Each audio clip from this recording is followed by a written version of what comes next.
Hello and welcome to episode 2 of Careers Unplugged, where we uncover the real stories behind professional life.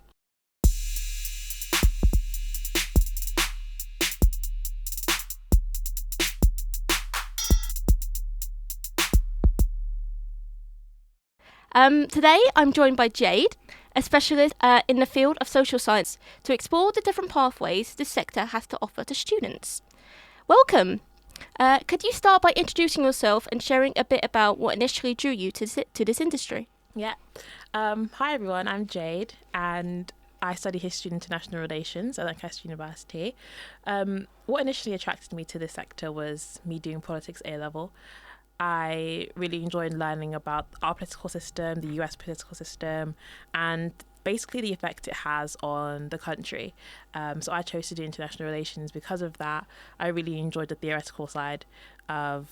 non-theoretical side of politics and how it affects the real world. So yeah, that's how I got here. Wonderful. So, can you tell us what are some of the lesser-known career paths within social sciences that students might not immediately think of? Honestly, everything. When you do social science like history, international relations, or just anything within the social sciences, it's kind of seen as if your only path is being like a history teacher or a politics teacher, but that definitely isn't the case. There are so many different avenues you can go to. I would say the most obvious one is civil service. They offer so many different schemes that you can go on to that don't require any particular degree. For example, you can literally work in the education sector, you can work in the environment sector, you can work in Department of Defense. There are so many different avenues you can take. So what I would suggest is find something that you enjoy and research through the civil service of where that could take you. So is it true you don't have to have like a particular degree background in... No, most of the opportunities that are available are quite broad. You can literally do any degree and you would be fine. It's just mainly about the experience that you have and your interests. So would you say kind of work experience trumps education, for example? I would say that they come hand in hand. So obviously when you're applying for a job, if you haven't got any experience and you're applying for a job, say, I don't know, in education, and you've done a module that is about history of education or history of the public service or anything in particular like that, you'd be able to draw from your examples through your course. So that may be a bit easier. However, I wouldn't say that one trumps the other. I would say that they're quite equal in a sense, but it just depends on exactly what role you're applying for. Do you have any idea of how students can kind of gain experience?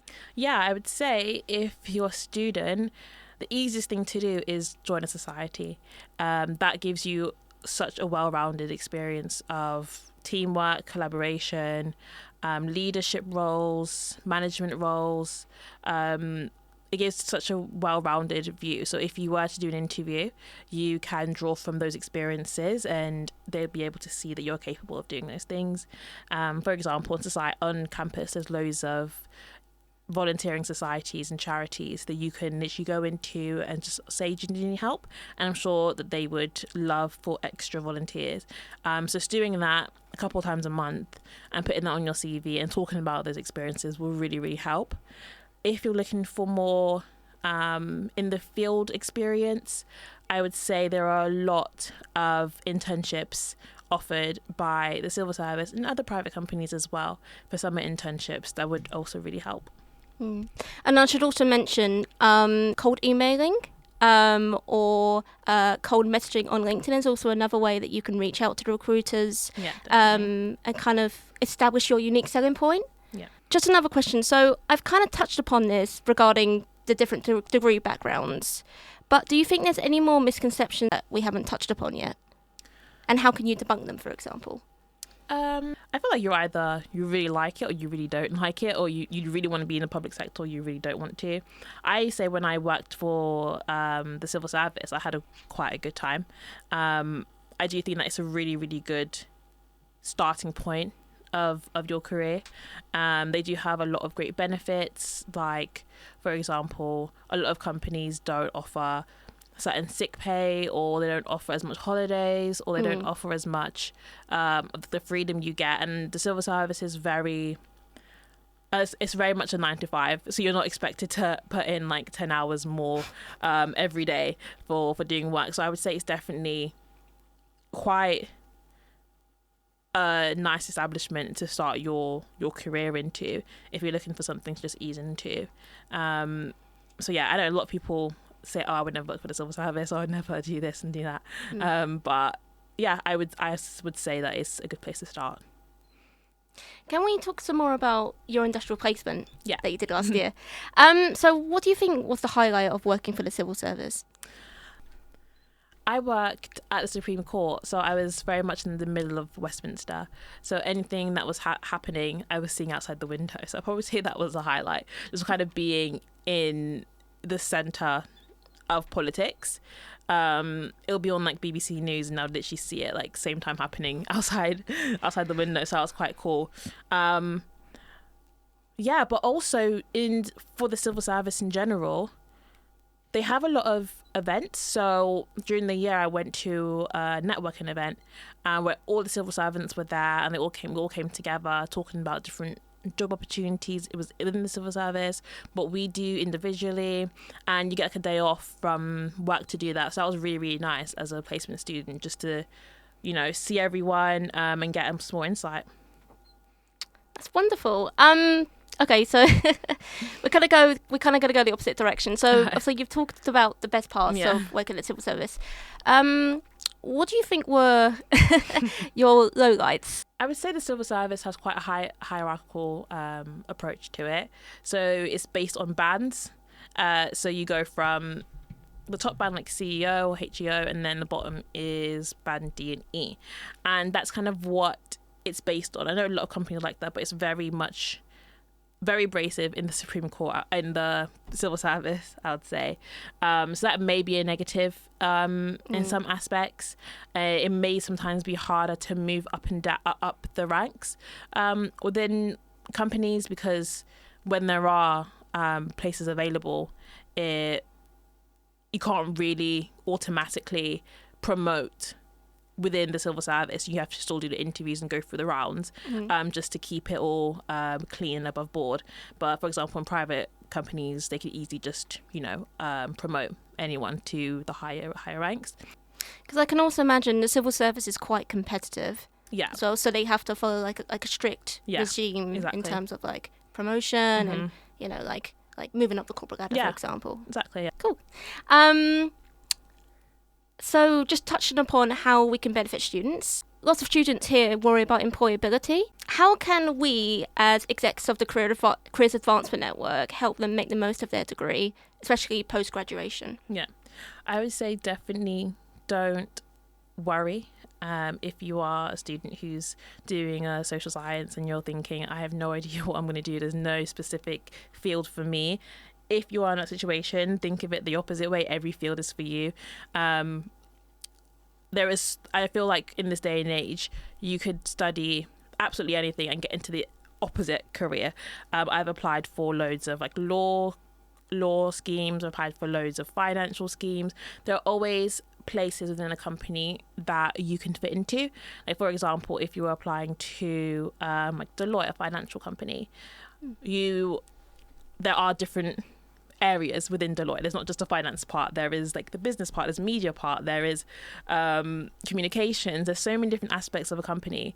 So if you're absolutely unsure, or you think that there's no hope for me, there is. And when it comes to building your experience to get into these fields, I would say just find anything around you to do. So even if that's going to the local charity shop and helping out at a local charity shop, or helping out on campus, or being a student ambassador, absolutely anything will give you the experience that you need. And I think it's also just making that first step as well. Exactly. not kind of waiting for an opportunity to come along, just Yeah. like even from the get-go, kind of like even email your MP for work experience. But the charity shop example, like walking in and saying, do you have any positions open? Like I'd love to show what I'm capable of, you know. It's all about just getting that foot in the door, right? Yeah, exactly. I actually study business. So can you kind of walk us through what the application process is like? Yeah, so the application process that I went through, I think is a bit different now. So my one was literally just cover letter and CV, and then interview, and then that was it. So it was quite straightforward. There was a lot of psychometric testing at the beginning. They really like CV blind approach now. Even when I was working at the Supreme Court, there was a lot of CV blind measures put in place. So for that, they would use psychometric testing, or they would do work-based questions and ask you those. But yeah, that's kind of the role, and then you go into a interview, and then after the interview you get the job. So it is a bit more simpler than some of the other companies who have like 10 stages. It's quite simple. Yeah. And so with that being said, do you have any kind of advice for stepping into the process? Like how can students make the most success out of say, for example, the beginning stages? So how can they utilise the CVs and cover letters in order to have a competitive advantage? Yeah. So for that one, for the civil service, it's actually quite easy. So basically what they would have on the website, at the bottom they'll have competencies that they would want you to apply to your CV and your cover letter. And when they look at your CV or cover letter, they are literally just looking to check off these competencies. So for example, it will have a list of 5 to 10, and it'll be working in a team. It would be being innovative. It will literally just be a couple of different aspects that they want you to have done. So you need to make sure those are represented within your CV and your cover letter, so they can just tick it off. And if you get them all ticked off, then you'll automatically go into an interview stage.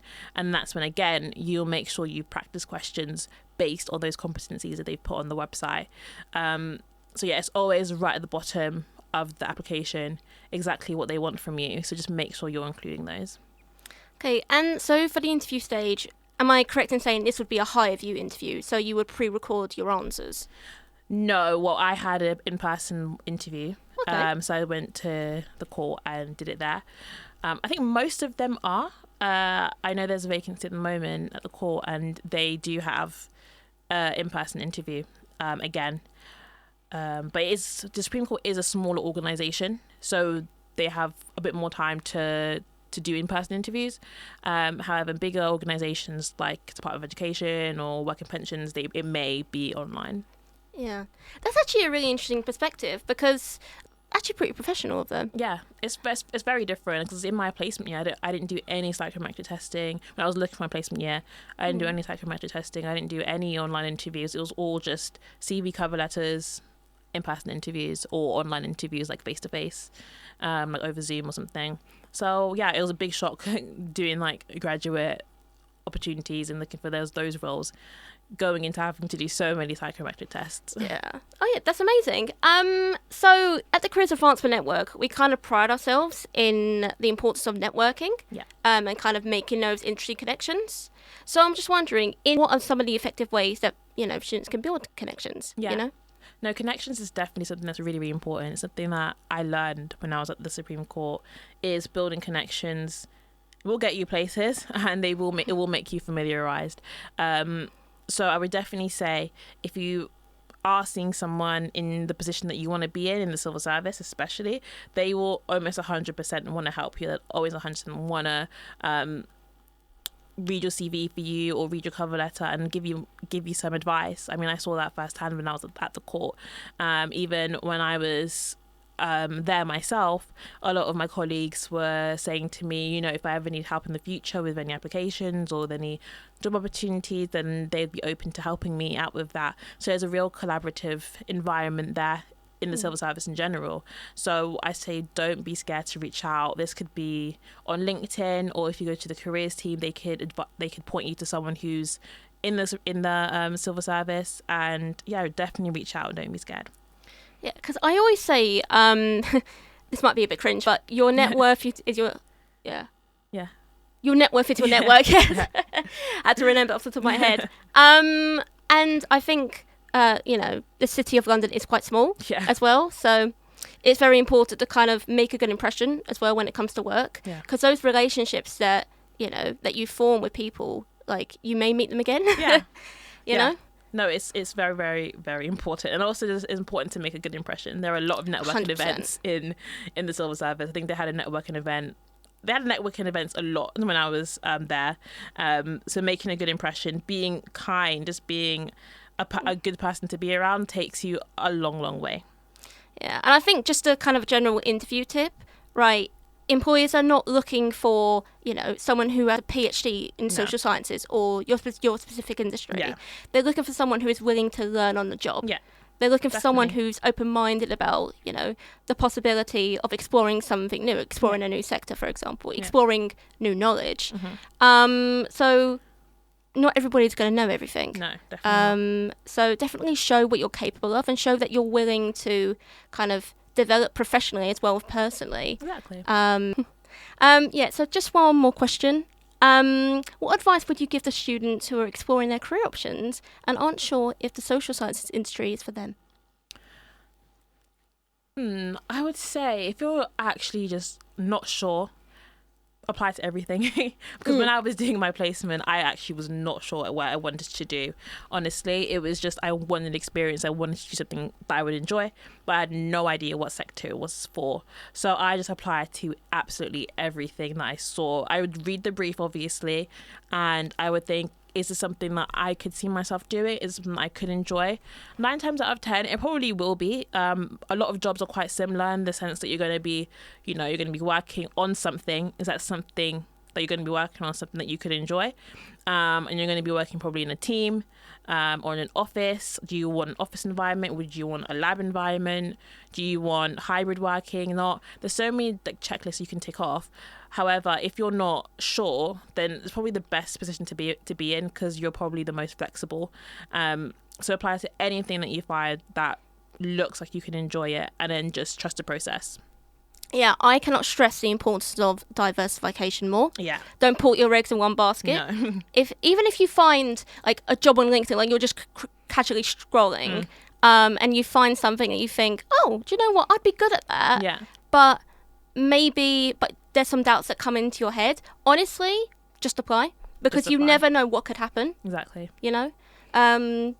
It's a win-win situation. Yeah. Basically. Exactly. You can't lose. No, you can't. So go ahead.